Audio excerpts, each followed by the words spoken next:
দেখছে একটু বন্ধ শিবির হটে বলেন বলেন। আজকে বিকাল 5টা থেকে খাটছড়ির সব হিন্দু পাড়াগুলোতে মজুমদার বাড়ি,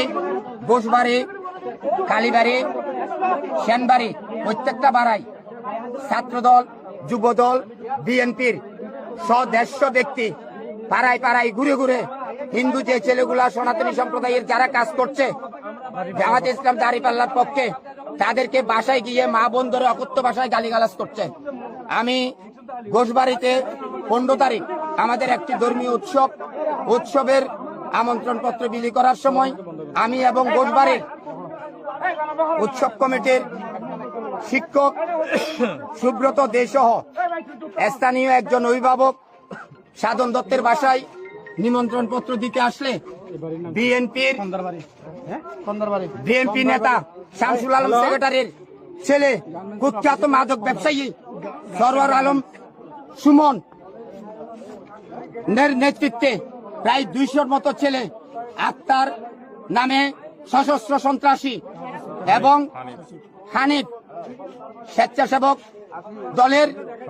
সভাপতি তাদের নেতৃত্বে প্রায় 200 মানুষ এই নিরহ ওই আমাদের সনাতনী অভিভাবক সাধন দত্তের বাসায় গিয়ে তার ছেলেকে এবং আমাকে সুব্রত দে এবং একজন শিক্ষক, একজন IELTS এর প্রশিক্ষক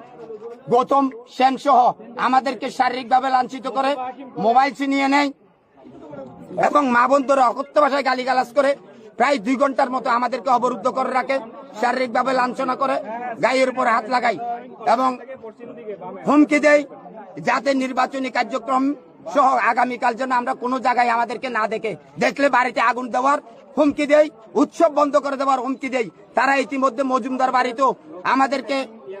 যারা আমাদের সনাতনী বাইরে 2-1 কাজ করছে তাদেরকে বিভিন্নভাবে হুমকি ধমকি দিয়ে বাসায় গিয়ে বিভিন্ন ধরনের তারা ভয়ভীতি দেখাচ্ছে। এলাকাবাসী কলেজের পিছনে গার্মেন্টস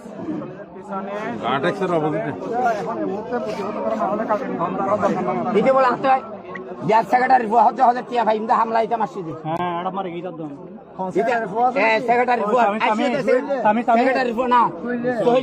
মাদক ব্যবসা হাটতলির মধ্যে সম্পূর্ণ মাদক ব্যবসার নেতৃত্ব দিচ্ছে সেক্রেটারি